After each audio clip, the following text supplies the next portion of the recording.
Okay, all right. So I think we can get started. Good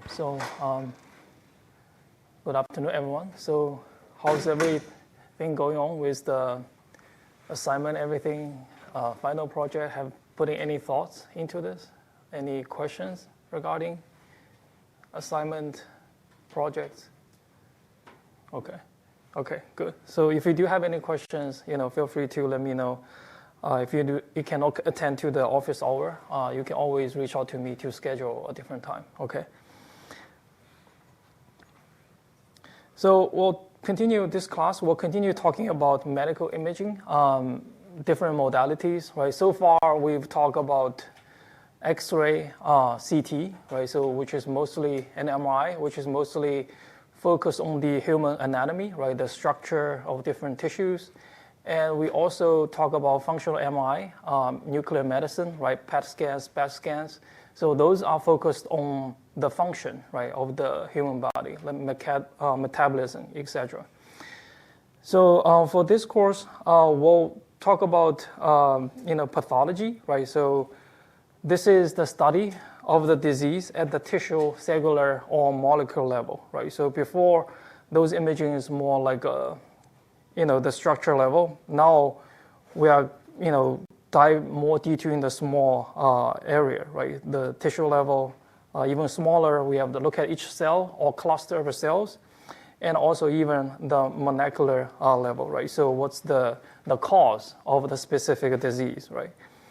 So the pathology is really important, right? It's very essential to the diagnosis of certain disease, and it can also guiding the treatment decisions, right? So what kind of decision we have to provide for, like personalized medicine, right? And also is fundamental for understand the disease mechanism, right? And in terms of the different focus, we have a couple of subfields, right? So we have histopathology, cytopathology, and molecular pathology, okay? So for the histopathology, the focus is examination of the tissue sections, right? So you've heard of, taken biopsy, order a biopsy by the doctors. So basically, we want to, look at the tissue sections, okay, under a microscope, right? And the histopathology is very essential to the cancer diagnosis, among other conditions, right? So here is an image showing these histopathology, right? So you can look at these tissues, then later zoom in to figure out like different area, look at the cells, etc. We'll look at more examples later. For the cytopathology, right, so then we, basically focus on the individual cells or a cluster, a small cluster of cells, right? And is useful for screening, diagnosis of a certain cancer, like cervical or thyroid cancer and some infections, right? The thyroid infections that, have something wrong there. So basically, we are looking at these individual cells, right, or a group of cells. And for the molecular pathology, right, so it's a study of disease at the molecular level. So using these kind of technique to analyze the molecules found in the tissues, organs, and the bodily fluids. Okay. So here we'll basically focus on the histopathology. Right. Why we want to focus on the histopathology is, so it's a key use case for the whole slide image. So this whole slide image we'll talk about later. So basically is like digital version of the slide. So it will, basically the whole slide image is used to digitize the tissue slide, which is the foundation of the histopathology. And also the histopathology is widespread, has clinical practice, right? So most of the traditional pathology workflows kind of revolve around these tissue-based diagnosis, right? So the tumor grading and the margin assessment, okay? And has the largest potential impact, right? So because the tissue slide are physically larger, right? So much larger than the cells, right? So they have a lot of examples in the clinical labs, and it's easy to obtain and digitize, okay? And then we can using that for some AI-driven analysis later. So here showing the traditional microscopy in pathology, right? So this is the standard workflow. So first we'll take the tissue biopsy, right, or resection, and we go to some of the standard steps like fixation, paraffin embedding, sectioning, staining, the H&E staining. So we'll talk about that. And finally, once we've gone through this process, basically we prepare the slide prepare a glass slide, right? Then we will examine the slide under a light microscope, right? So actually the pathology has to kind of move the slide around, right? Looking at these slide under this microscope, to figure out, right? So what's wrong, if there any tumor tissue, etc. And if one pathologist, based on the background and the knowledge, right? So if there's uncertainty, then we have to, they have to send the slide, the actual physical slide, to other people or other pathologists for consultation, right? So in this case, the only way to do this, if the other pathology is not in the same lab or hospital, then we have to physically ship or mail these glass slides to another location, right? Another hospital. So the other pathologists can take a look and, making some of the comments, and then later maybe discuss the case over the phone, right? So that's the typical or the traditional, pathology workflow. So one step I noted, right, in the pipeline is the H&E staining, right? So let's look at what is exactly this H&E staining, why it is an important step in the whole process. So this H&E, so H is stand for hematoxylin, right? So this is basically a dye. So eosin is another type of dye. So E is for the eosin, E stands for the eosin. So these two different dyes are basically used to, you can think about it's trying to colorize, different component within the tissue, right? So we want to enhance certain component so we have better contrast so we can easily recognize them and also make some diagnosis.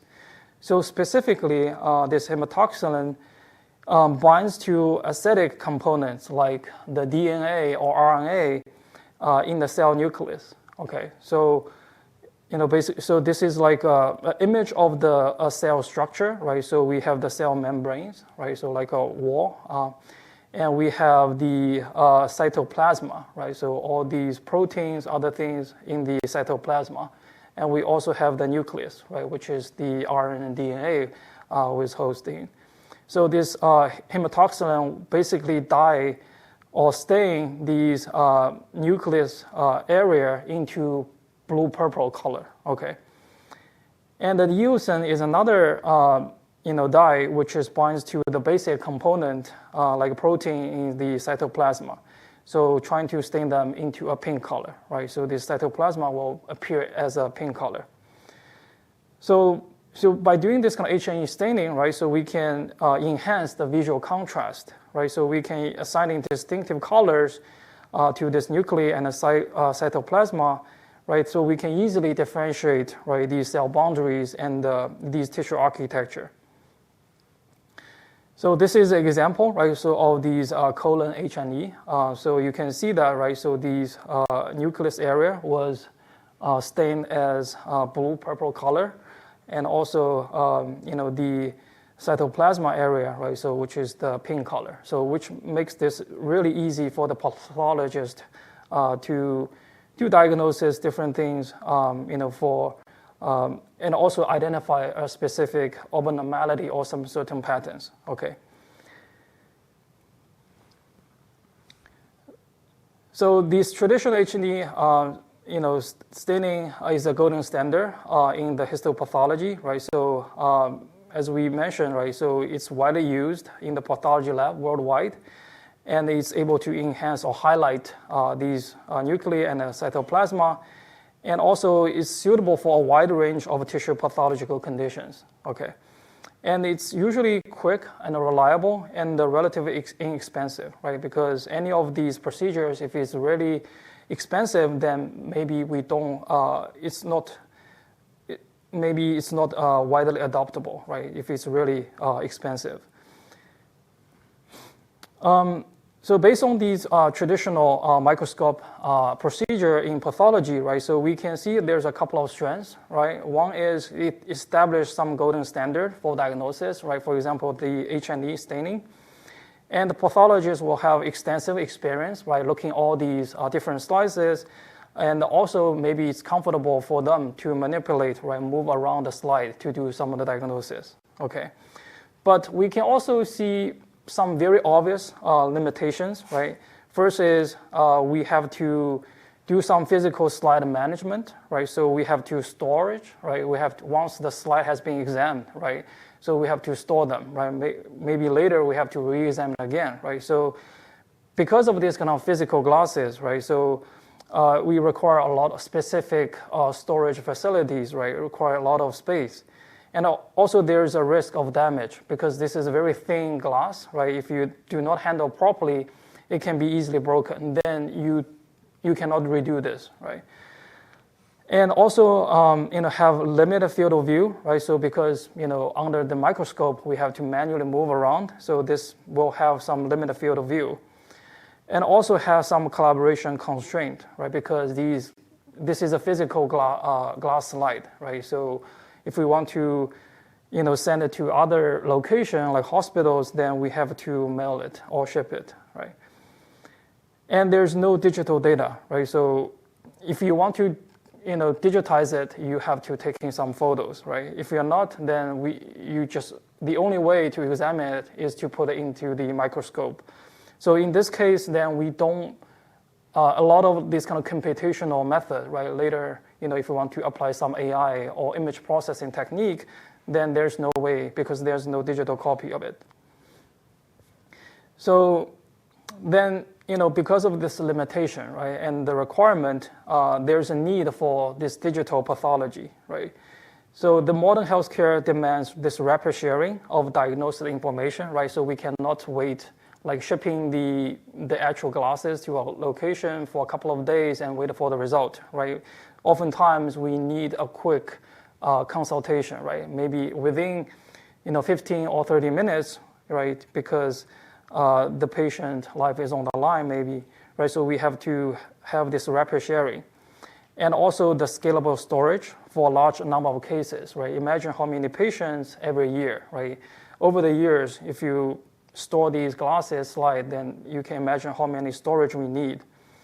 And also, different pathologists, their diagnosis may be, subjective, right? Based on their experience, their expertise.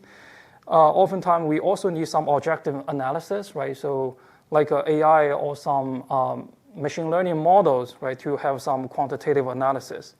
So this requires a more robust, scalable, and analyzable approach. So now, of course, we are living in the age of this digital pathology era, right? So basically, this is, again, the similar process, right? So we prepare the slides, right? We stain the tissue sections. Now we have this extra step, which is we're using this whole slide scanner, right? So this advanced medical device that is able to digitize this slide, okay? Then with the scanned images, right? So we can, store it in the computer, right? A digital file. Then with the internet, we can share this to all these, peers or doctors, for quick consultation, right? So, we can even quickly populate this slide in the system, then, hop on like a virtual conference, right? To analyze the slide together, right? To have very informative decision. The slide images are scanned by the whole scanner. Are they microscopic too? So all the scanner has the microscope lens, right? So you will basically, digitize the copy. Yeah. So, so we mentioned this concept, right? The whole slide image. So basically, it's a process, digitize the entire histology slide at a higher magnification. So creating a virtual digital slide. So you can think about this slide eventually will become a virtual microscope, right? So because you can move around, right? Looking at a specific area or sections. And you can also zoom in or zoom out, right? Because it has a certain level of magnification. So basically, this is like a virtual microscope. And how does this the process works, right? So first, again, we'll have this slide preparation, right? So we do this tissue fixation, then we do the HN staining, right? And just like the traditional microscopy. And then we have this whole slide image scanner, right? So basically, there's a high-speed scanner captures the tiled image across slide. So these image, we do this like a tile by a tile, right? So you can imagine, the tile means if you look at your kitchen, the restroom, right? The ceramic tiles, right? So it's basically a small piece, a small area. Yes. How large are these file sizes, like for a single image or a single slide? Yes. So how large is the slide? So typically, the whole slide is going to be really large. A typical size of the whole slide image can be a gigabyte in size, because you can think about this is a very highly detailed image, right? We are talking about this micrometer level, details, right? Looking at the specific cells, right? The cytoplasma, this nucleus, right? So, and sometimes we scan multiple copies of it. So then you basically can multiply with n of them. So you can end up with a really large file size. So this is something, you have to pay attention to, right? So these kind of whole slide images are usually very large. Okay.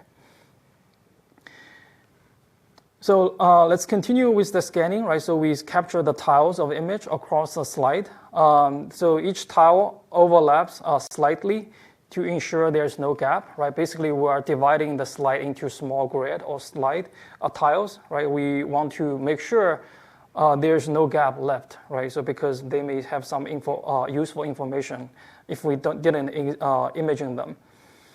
And also, we can capture multiple focal planes, right? Basically, we can using different focal lengths to capture multiple planes. But this is optional. So usually you can capture just a single slide. And then we can using the software, right, to combine these tiles into a single large high resolution image, right? Because we scan them tile by tile. And this will result in a digital file, right? So often saved in a specialized format, right? Depending on the whole slide scanner vendor, right? So different companies, they may have their dedicated file format like .svs, .ndpi, and we do have some the standard like the DICOM format, right, for the medical imaging as well. Okay, so there's one particular step is doing the tiling, right? We capture the image tile by tile. But why we do this? Why cannot we just capture the whole slide at the same at once? Like one snapshot, right? This is because this scanner needs to capture the slide at a different magnification level, right? Like 20 times, 40 times, or even higher magnification level. A single snapshot may not able to capture the entire slide due to the limited field of view of the microscope lenses. So that's one reason. The other reason is, by capturing many small, high magnification tiles, right, this can make the whole process more efficient, right? So we can just focus on a small area at a time, then we quickly scan across the entire slide. Okay. And so basically, this is some built-in, because of the tiling, right? So a lot of the scanners will have this kind of built-in functions to motorize has a motorized stage movement, right? How we can, move around the cameras to capture, tiles by tiles, okay? And we can also capture either a one plane or we can capture multiple planes, right? So in a standard whole slide image, right, the scanner captures the slide at a single focal depth, produce a single high resolution image. But we can also capture multiple focal planes, right? So basically, you can create a stack, right? So you can use in different focal depths to capture multiple images, right? So this is called the Z stack, right? So we stack in the Z, the depth direction, right? So, but as I mentioned, right, a single high-resolution whole slide image already has resulting a very large file size. But if you do this kind of a stacking of images, right, you generate a volume of data. Then you basically multiple like n times, right? If you capture n slices, and the file size become n times. So that's also something, if you don't have enough storage, right? If you capture a lot of images and you capture multiple planes, then storage, the hardware storage could be an issue. So this is like a graphic illustration, right? So we have, this is the depth direction, right? The z-axis, right? So we can capture at a different focal depths. And each of them will have a specific, basically as a specific planes, right? So we stack them all together. And how this whole slide image is stored, right? So the majority of the whole slide image are stored in a pyramid format, right? So the pyramidal format, basically, you can make this a single slide into multiple resolutions. So basically, you can downscale, right? You have a high resolution whole slide image, then you can manually basically downsample, into like 1/8, 1/4, a half resolution, right? So for example, the highest level is the full resolution, right? So extremely detailed, right? But it can be gigabyte in size. Intermediate level, right? So we have some middle layers, right? Maybe it's not the full resolution, but it do capture some of the details, and this will reduce the file size, right? Because we downsample the image. And we can also have a lowest level, right? We can call this a thumbnail, right? Because if you have a lot of these slides, right?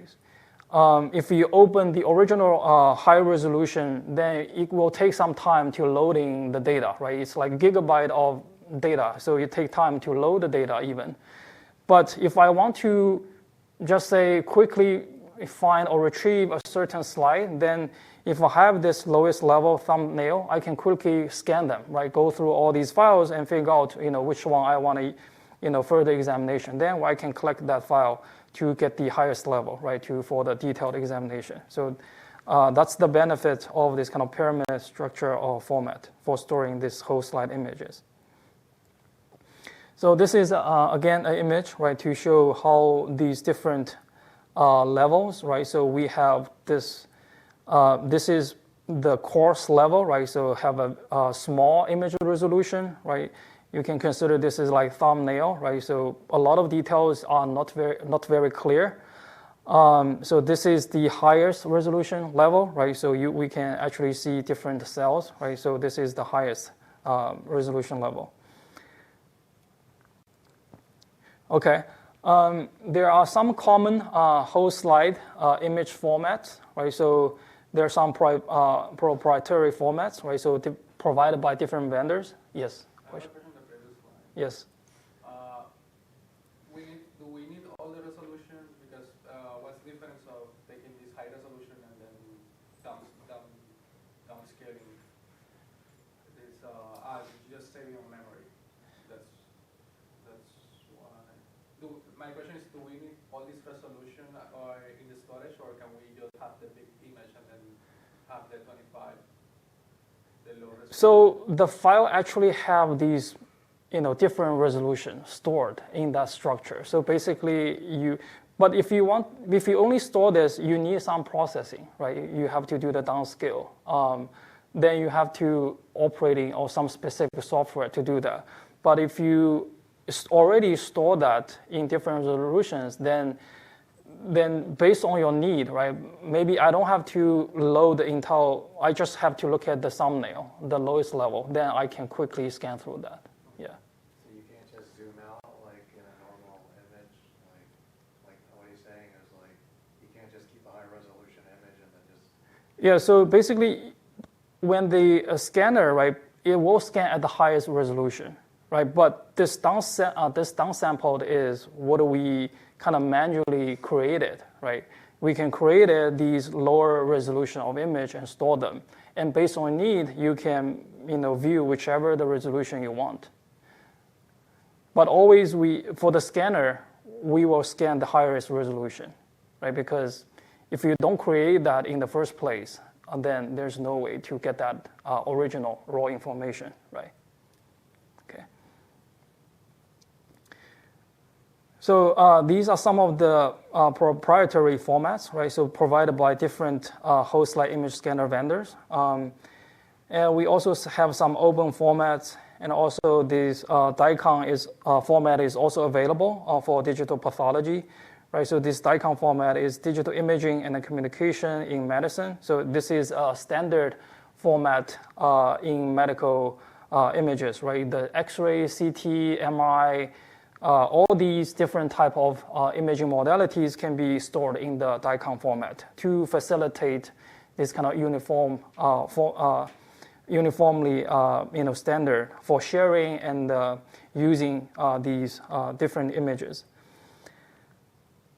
And we have a couple of softwares we can viewing because of these specific image format, right? So we have some different softwares to viewing these whole slide images, right? So we have these open source like CubePath, right? And OpenSlide, so it has a library, dedicated C library or Python library to read or load these images, and you can also view that using OpenSlide, and also the Path Presenter, which is an online viewer. Okay, so now since we talk about this OpenSlide, I want to quickly just to give you a quick demo to see that. Okay, let's see.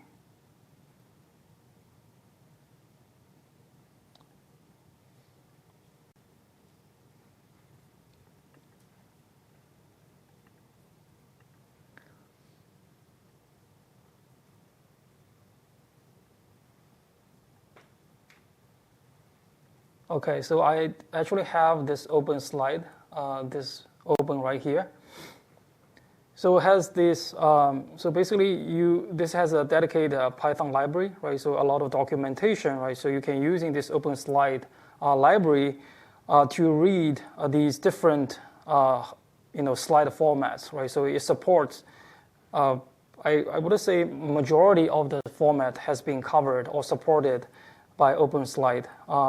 So it also has some, if you're working with the C library, so they also have a C library as well. But they also host a couple of examples. Oh, why do I still show this?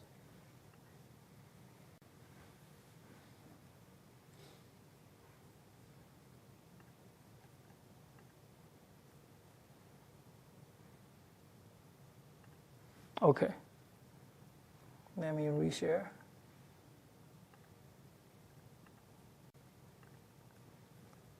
Okay.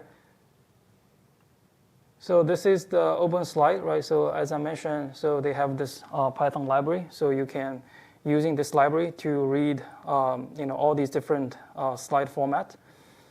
And let's look at a couple of examples here. Okay, so so this is, so if you can consider this is the low resolution level, right? So we have 5 millimeter, right, level.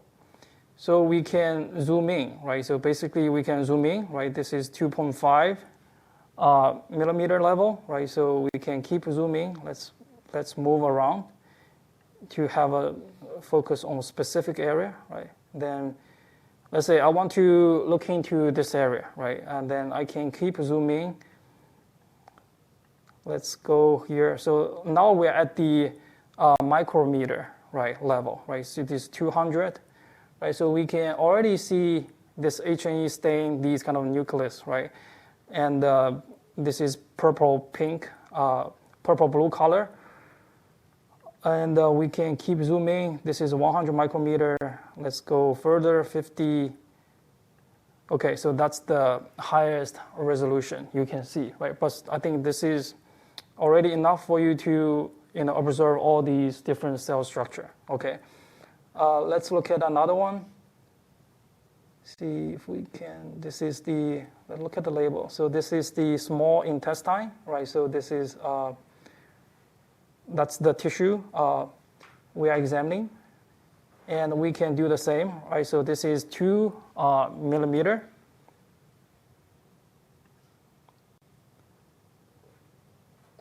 and we can keep zooming, right? So we can look at these different areas, and we can further zoom in. So let's see what is the finest level. So this is actually 10 micrometers, right? So we can look at all these small details, okay? Which is pretty cool, right? So as a matter of fact, it's kind of look pretty, right? So you have all these different colors, right? Which is amazing to look at these, the level of details, right? At this kind of finer scale, okay? Okay, all right, let's go back.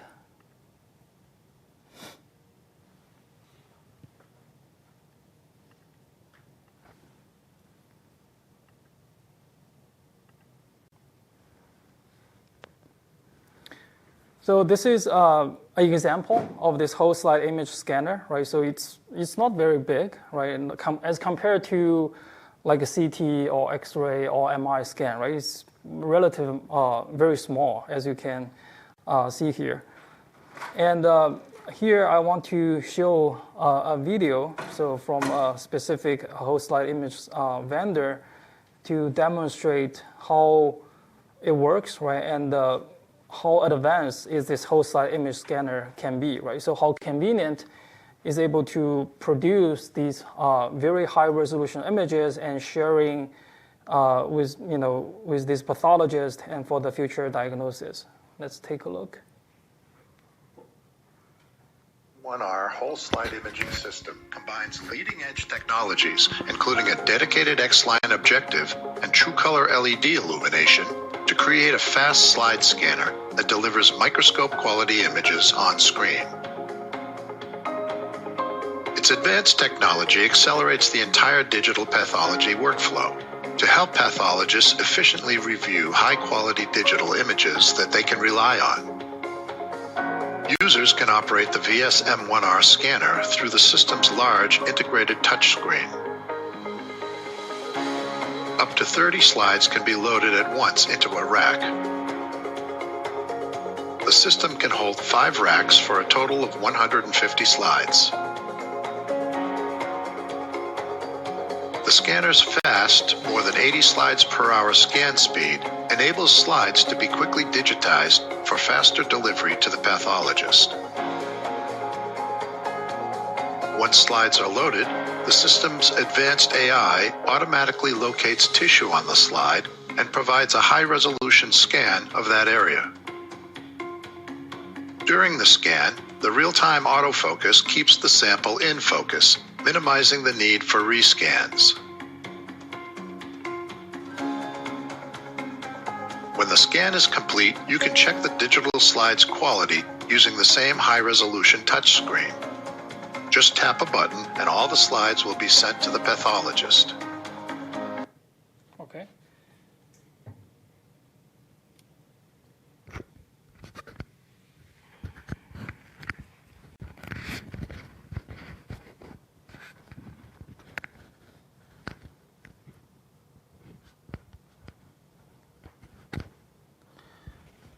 Okay, so now we have a general idea about this whole slide image, right? So there's a couple of key AI applications we can apply to this whole slide image. So first is we can do automated tumor detection and grading, right? So we can, using AI algorithms, to locate the tumor regions within the whole slide image, right?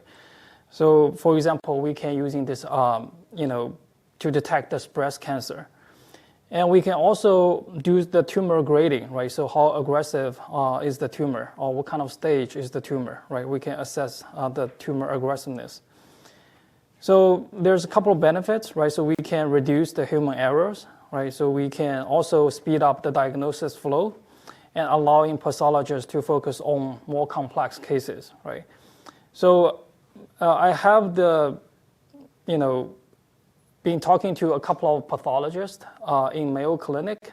So typically they will, for whole slide image, so they will, because it's a very large, high resolution image, so, and they have to read a lot of these slides in in a period of time or a single day, right? If there's, depending how many cases they have. So they will do is they quickly scan the whole slide and figure out a specific region of interest, right? Because this is so large, you cannot examine every tile or small region very carefully. So based on their experience, they quickly look at the whole entire slide and figure out, okay, I select a couple of regions of interest. Then they will dive deeper into maybe zoom in and look at these kind of pathology, right? So what is the cause, and write some comments. So one thing I think they really want AI to help is, can AI able to automatically select a number of regions of interest, right? So that is worse for the pathologist to look into, right? Because if you only select a number of them, some of the regions you basically ignore, but some of them may contain some useful information. So they want to using AI, right, to provide more information, or at least give a very good sense, right, which of the region of interest we have to focus on. So that's one potential usage of the AI to kind of facilitate or reduce the time for the pathologist. And another application is that we can do this cell segmentation and classification, right? So we can, using AI, to segment individual cells, right? Because a lot of cells are basically very visible, right, under these whole slide images at these high resolution. And we can, once we segment these individual cells, right, we can do the classification, right? Either this cell is cancerous or non-cancerous cell, okay? Okay, so questions so far for the whole slide image? Yes? For this whole slide image, we can detect the region of the tumor. So there are different like medias or application platform. So like during the segmentation, do the research papers focus on all the applications domain like CT scan, the whole slide image, or they focus on particular sections? What is the benchmark here? Like, do they, for the image segmentation data set, do they only follow the CT scan, or in the proposed research method, they try all of the data sets? So if I understand, so your question is, just for the other student online, is there any benchmark for the whole slide image? Yes. That's the question? Is that simple? Also a question. Okay. Yeah, the answer is definitely. So there's a lot of benchmark for whole slide image, right? Depending on different type of cancer, right? The breast cancer I mentioned, right? So you also have lung cancer, prostate cancer. So you have these whole slide image, that can be histopathology, right? Based on the tissue, but some of them tissue level is not enough. You have to go in deeper, go into the cytopathology, which is the cell level, then even the molecular level. Like breast cancer, you also have to look into the molecular level, specific protein to determine, right? So some of the aggressiveness of the breast cancer. So there's a lot of whole slide image data set. I think, I'm not sure if I mentioned here, but I think in one of the assignment, I do mention, I think that's the whole slide image doing the segmentation. So there is some data set. So a lot of data set benchmark are available. So you can, if you want to work on this domain, and you have to focus on a specific disease or cancer, right? The lung, you want to look at the lung, or you want to look at the breast, or maybe the prostate, or maybe the colon, etc. So yeah, different cancer, different parts, organs, they have different, slide. Yeah. Okay. And sometimes a lot of these disease or cancers, as I mentioned in the very first class, right, we have to using multiple imaging modalities, right? So maybe you should look at first is the X-ray or MRI, or maybe some PET scans, right, to understand the function. Then you go to this pathology, right, the whole slide image, to understand or to do the diagnosis, what's the cause of the cancer. So we can do this in kind of like in a systematic way, yeah. Okay, So next, we'll talk about ophthalmology and optometry, right? So that basically the images are used to study or diagnose the disease of the human eye, right? So the ophthalmology basically is a medical and surgical specialty, right? Focused on the diagnosis, treatment, and management of eye disease and conditions. So the practitioner, we call them ophthalmologist, right? So usually they have a medical doctor degree. So they perform eye surgeries and prescribe medications, okay? And they have a, very comprehensive scope of practice, right? So including, eye care to surgical interventions, right? And also the treatment of serious ocular conditions. For the optometry, right, so I'm sure, if you guys, I know some of them, you guys are wearing glasses, you probably go to the optometrist, right, to get the prescription, right? So basically, these are the healthcare professional dedicated to vision care, right? Like including the eye examination, prescribing corrective lens, and diagnosis certain eye conditions, okay? So I think the major difference between the ophthalmologist and the optometrist is that ophthalmologist will perform surgical intervention, but optometrist is basically just the basic eye examination, right? So for the ophthalmic imaging modalities, there's 3 key modalities or images. One is the fundus photography, and the second is fluorescent angiography, FA, and the third is optical coherence tomography, okay? So with these different imaging modalities, right, we can provide detailed visualization of the eyes, the internal structure, right? So we can, using these images to assist in early detection and precise diagnosis of ocular disease, and also enable the monitoring of disease progression and treatment efficiency. So let's first look at the fundus photography, right? So why do we care about fundus, right? So here, this is an image just showing the anatomy of the human eye, right? So the fundus of the eye is the back surface of the eye, and it's including retina, right? So optic disc, macular, fovea, and blood vessels, right? So basically just the back surface of your eye, okay, including a couple of components. And this fundus, the health or study of the fundus is really critical, right? So it's very important or central to the vision health, right? Because, right, so a couple of components like a retina, right, basically converts light into the neural signals, right? It's very essential for vision. And this macula, which is responsible for the sharp central vision and the color perception. And this optic disc will transmitting this visual information from the eye to the brain for the processing, right? And also the health of the fundus will be sometimes an indicator of this systematic health, right? Basically like the whole body health. So for example, the diabetic retinopathy, right? So basically it can using look at the fundus, right? We can detect if there's any signs of diabetic-related eye damages, okay? And also hypertensive retinopathy, right? So which is monitoring the blood pressure, affects the retinal vessel, right? So if it has, somebody has high blood pressure, so maybe there's some risk here.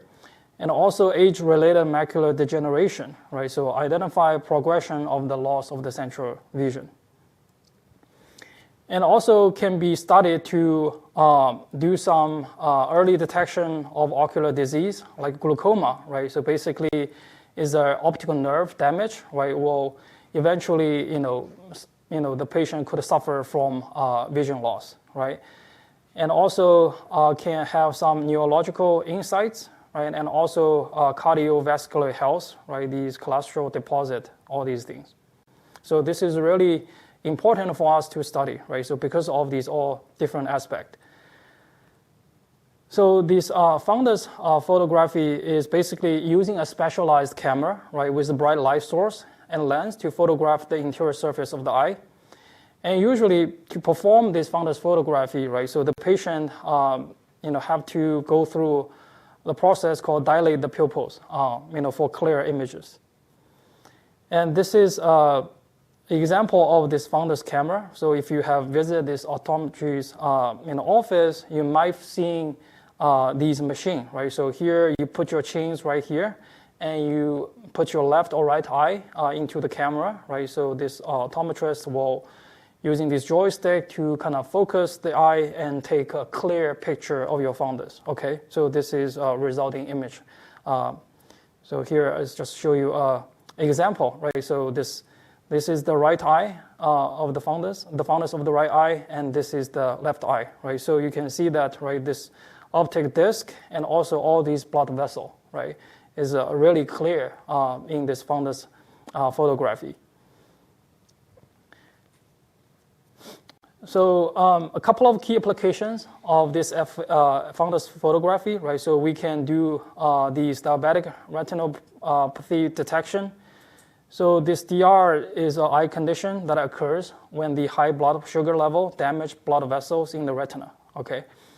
And we can using AI, right, to automatic grading of this DR severity, right? Detection of different, these like a microaneurysm, hemorrhage, exudates, right? Different phenomena of these diabetic retinopathy, okay? And there's a couple of data sets, so I list here. So if you're interested in this kind of project, right, so you can look into this data set. And I took, a couple of images from this particular paper, right, just to show you, right, so for this DR, right, a eye condition when occurs when the high blood sugar level damage blood vessel in the retina, right? So here is different, this microaneurysm, right? So basically, it's a small bulge in the blood vessel indicating leakage point, right? So you can see there's some small bulges here. This image may be too small, but you can zoom in to see some of the details. And hemorrhage, right, bleeding within the retinal layers, right? So if there's bleeding, then you can also see that in the fundus photography. And this figure, right, so A, B, C, D shows different stages of these DR, right? So A is the mild stage, right? It's not very severe, right? You may see some of the microaneurysm, like small bulges in the blood vessel, or maybe develop in the new blood vessel. Then there's like a mild, moderate, right, severe, and also this more advanced stage, right? You can actually see there's blood here because of the newly developed blood vessel, which is very weak, easy to break. So you can see all these fluid, very fragile blood vessels. Okay. And we can also using this fundus photography to do the glaucoma assessment, right? So basically we can automatically segment optic disc and a cup, right? And classify images if it's glaucomatous or it's healthy, okay? So this is also a couple of data set related to this glaucoma analysis and segmentation. Okay. So the next imaging modality is called fluorescent angiography, FA, which is used to visualize the retinal blood flow. Okay. So this FA is an imaging technique, actually using a fluorescent dye, right? So we have to injecting a dye into the bloodstream, because it's basically analyzed kind of function, right? How your blood flow, right, into the retina. Okay, so here are the procedure to get this FA imaging. So first is we have to injecting this fluorescent dye into the vein, usually through the arm, okay? And then we have a specialized camera capture a sequence of images as the dye circulate through the blood vessel or retina, blood vessel, right? And we capture these images under different phases or stages, right? Because you have the blood circulation, right? You have to let the dye to get into these blood vessel and under maybe dissipate, right, and also recirculate have different stages. So we can capture different images under different phases. So this is a figure, right, just to show, this is the typical procedure, injecting the dye, then we capture the images under, a couple of images under different phases.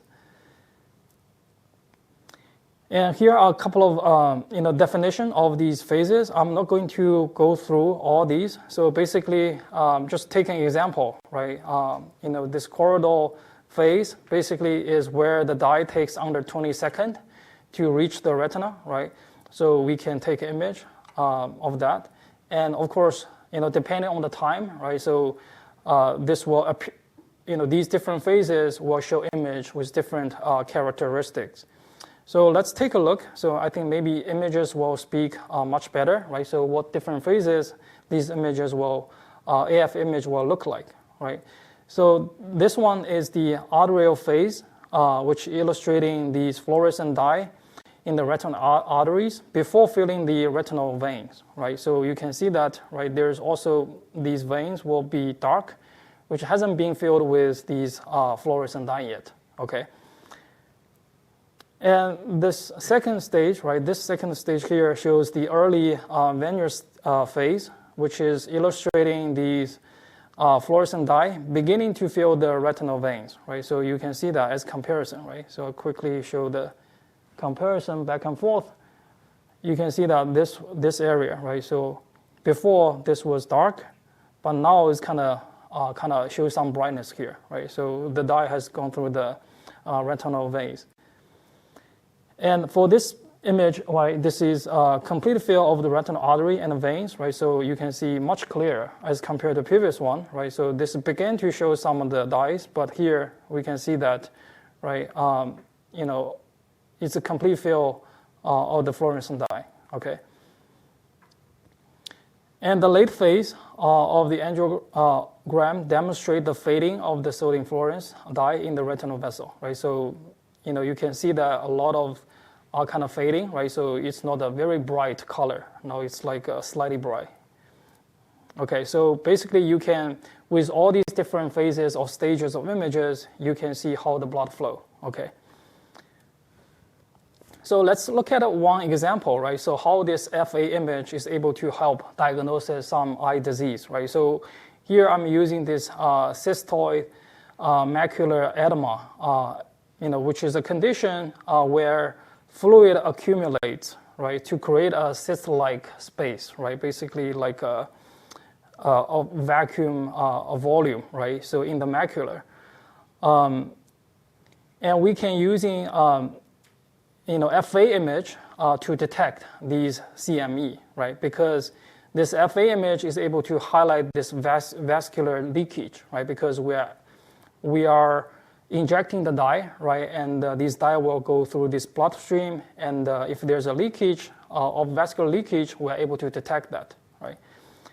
So here's a specific image shows that, right? So this is cytoid macular edema, right? CME. So basically, you can see this is a bright or white space, right? Like a cyst-like space, right? Because of the dye leaked from the blood vessel, okay? So this is suggesting damaged or dysfunctional blood-retinal barrier, okay? Okay, so the last imaging modality is called the OCT, right? Optical coherence tomography. So this is a non-invasive imaging modality, provide high-resolution cross-sectional image of the retina and other ocular structure. So with this imaging modality, right, the doctors is able to examine your eye in layers and to measure the depth of the important structure. Okay. So basically, how it works is that you have a light source, right? You emit a beam of light towards the retina, and this light will reflect back from different retinal layers. Okay, so different layers, they have different features, right? So maybe they reflect the light differently, okay? And based on these, characteristics, right, you can using a detector, right, to measure the light echo time and intensity. And based on that, and we can reconstruct the cross-sectional image. It's kind of like ultrasound, right? You're using the sound wave, right? You measure the reflectance, the strength and intensity. So here we're using usually this so-called low coherence light, right? Like a near-infrared light source to measure the echo time and the intensity. And this is OCT image example, right? So based on that, you can actually identify, different layers of the retina, right? So I'm not going to, spell out all these layers, but, you can see that, right? So based on different depths, right, you can identify different layers, right? So this optometrist or ophthalmologist will tell you, right? So if some specific layer is healthy, right, the thickness is right or not, okay? So I've gone through the doctor. I actually see this before, and my daughter go to eye exam every year. So they also provide OCT image as well. So the doctor will usually tell, like, if it's healthy, basically they measure the thickness, right? So there may be some other measures, which I don't know, but thickness is one measure they mention, okay? Okay, so the importance of the OCT is that we can, using this OCT image, right, to detect this microscopic changes in the retinal layers early, right, often before the symptoms appear, right, so we can, like the thickness could be some indicator, right, and also essential for diagnosing, monitoring, and managing retinal disease and other, eye conditions. So compared to the previous two imaging modality, right, these FA, and the fundus photography, right? So FA is you need to have injecting the dye, right? But OCT is non-invasive, right? There's no dye required. And compared to OCT, right, compared to the fundus image, right, OCT provide the depth information. Okay, and again, we can, from these kind of common disease, right, these diabetic retinopathy, we can also using OCT to do some diagnosis. And some age-related macular degeneration, this AMD, we can also using OCT image to identify some of the, like the Johnson retinal atrophy, all these things in the AMD condition. Okay, and also glaucoma, right? So we can also using the OCT to detect, to measure the thickness of the retinal nerve fiber layer. Okay. So these are a couple of common applications for OCT. Okay, questions for these three different image modality for the eye? Okay, good. Okay, now let's move on to another important part, which is the surgical visual understanding, right? So a lot of time, right, when we do this kind of imaging, CT, MRI, right, we do the diagnosis, what happens next, we'll, sometimes perform a surgery, right? And the surgery vision is also very important and also, used extensively maybe during the operation, right? So basically, we want to apply these computer vision or machine learning techniques to analyze surgical videos, right? So there's a couple of key tasks. For example, we can do surgical procedure recognition, right? So performing a surgery is a very long, complex task, right? So maybe we want to recognize different surgical procedures, and later, maybe we can develop some surgical robot, right, to mimic how the human surgeons to perform this surgery, right? And we can also do instrument detection and tracking, right? So, if the instrument is used properly, and I've heard some, medical incidents, when the doctor closed up the patient, they left the instrument in their body, right? So that could also happen. So if we can using instrument detection and tracking, right, we can prevent that, right? So we can also do this kind of phase segmentation and a workflow analysis, right? And the importance is that we can enhance the surgical training, right? And we can do the evaluation, and we can improve the safety, okay? And we can also provide real-time assistance to the surgeons. So there's a couple of video modalities, right? So one is the standard RGB videos, right? So we can, just using the traditional cameras, right? Can be very high resolution cameras, right? These cameras can be placed in the operating room or maybe mounted in the surgical light, or even where, the surgeons can wear these cameras, right? Like just like you wear a GoPro, right? So like a first person video footage, right? And provides these, it can provide the entire operating room and the procedure area, right? And the application is that it can do the general surgical procedure recording for training, documentation, and analysis. And we can also do the surgeon hand movement analysis, right? So later, maybe we can using this as a training video to train robotic, surgical robot, right? Another commonly used video modality is called endoscopic videos.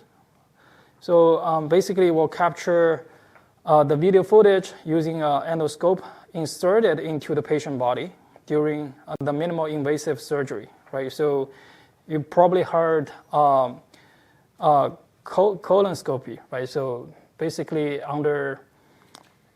when a person under certain age or above, right, I don't know, maybe past 45 or 50, this colonoscopy examination is, generally recommended, right, annually or a couple of years. So usually you will have a specialized camera or has to inject into your human body to capture these videos. And the doctors will, based on that video footage, to detect if there's any abnormality, right? So a couple of features is that it has a closed up view of the internal anatomy, right? Because the camera is actually inserted into the patient's body during the examination. And it has high resolution and frame rate for real-time visualization, right? Because a lot of time the doctors rely on these videos to make some decisions, right? Or make some diagnosis.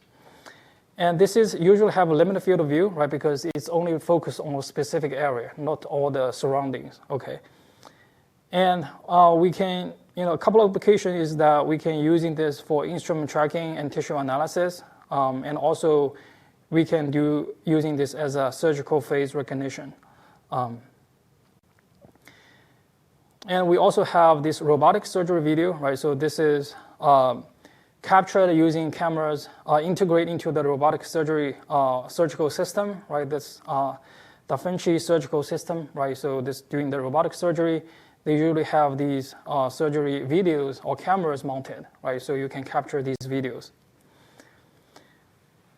Okay, and finally, we can also have the depth video, right? So the depth video, by its name, is not interested in the RGB, right? You're also interested in the depth, right? So measure the distance between the camera or the object, right?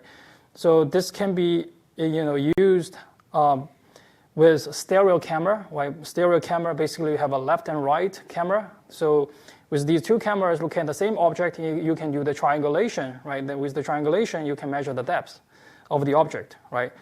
Or you can use in some depth sensors, right? So like a time of flight depth sensor.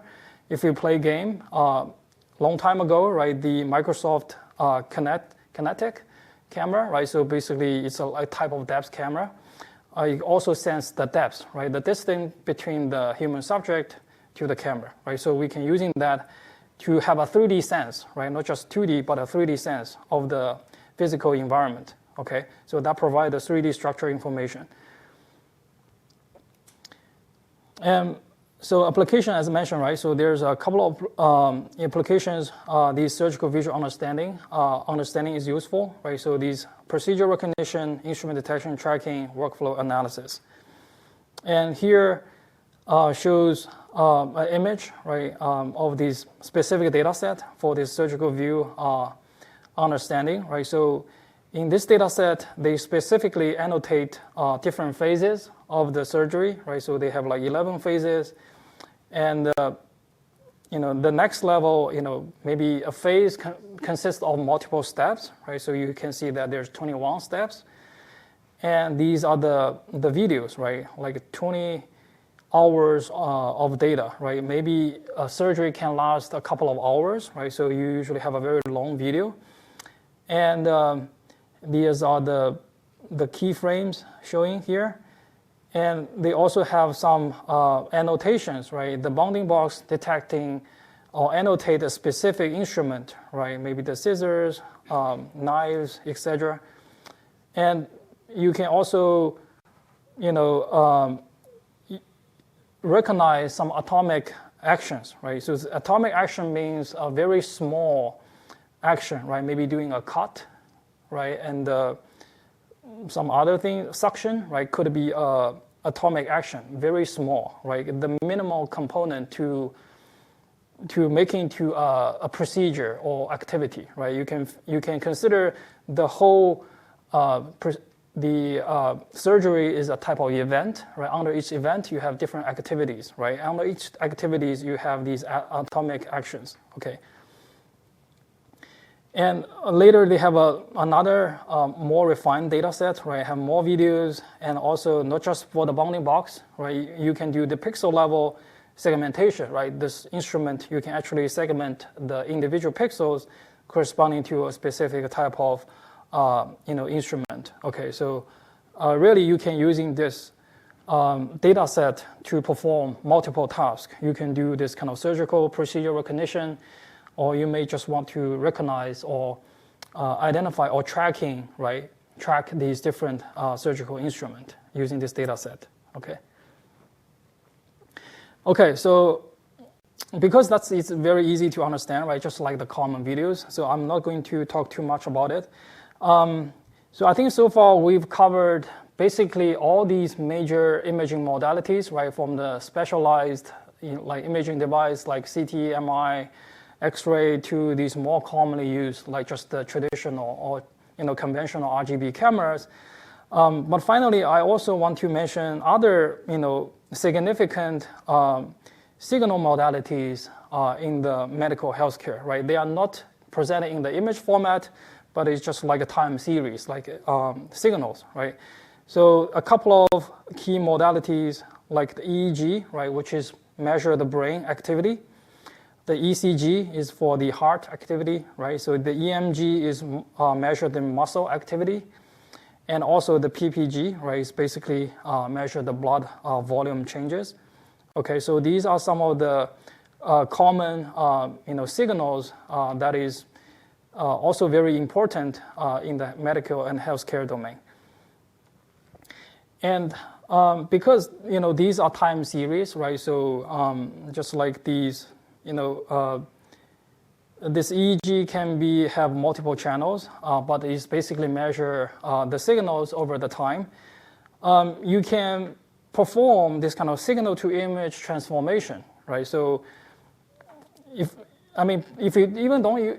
you don't perform transformation, you can view this time series as a matrix, right? So maybe they have like XYZ channels, right? A couple of channels, then the time step, right? You can view it as a y-axis, right? So you may have like a x times y image, right?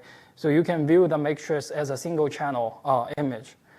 Then you can using some of the deep learning or image processing technique, right? So if you want to apply deep learning technique, right, CNN, vision transformer, you can apply that to this signal as well, right? And you can also perform some specific transformations, right? So the common transformation is you can do this kind of frequency domain analysis, right? Doing the Fourier transform or wavelet transform or DCT transform, right? Discrete cosine transform to transform the time domain signal to the spatial domain, right? And this can be viewed like a spectrogram, right? One specific example, this male frequency septal coefficient, MFCC, which is widely used in the speech community, speech recognition, right? You usually have to convert this audio into this MFCC, the frequency domain. So this is what it looks like, right? So these EEG signal, right, multiple channels, you can consider this as like similar to a speech or audio signal, right? And you can apply this MFCC and get this MFCC feature, which is like it's not the normal RGB image per se, but is still like image format, right? Then you can apply these different deep learning technique, or even using some pre-trained model, right? Some people already explored, right? Even it's not a natural image, you can still using ImageNet, which is natural image pre-trained CNN or vision transformer model, apply to these FCC features and get some good performance. Okay. Okay. All right. So that's just want to briefly throw out these information because some of you guys mentioned that, right? So this is also interesting and can be also used or combined with other imaging modality, right? So if you have in the ICU, right? So the patient, critical patient, always or may have these kind of vital sign signal, right? Or these EEG or ECG signals. They provide this kind of real-time information, right? So we can also predict the risk factors based on this information as well, accompanied by some other imaging modalities, right? Maybe they take the brain MRI or etc. Okay.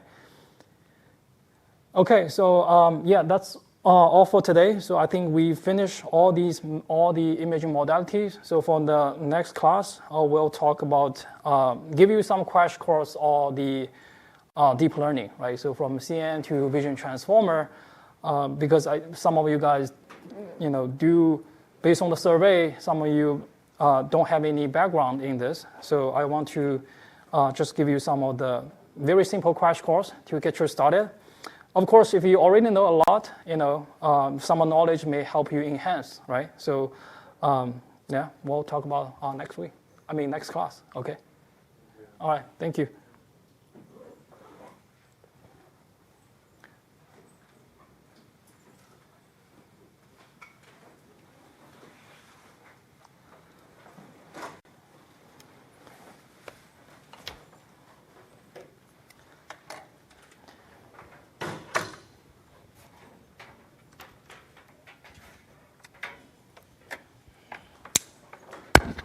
Yes.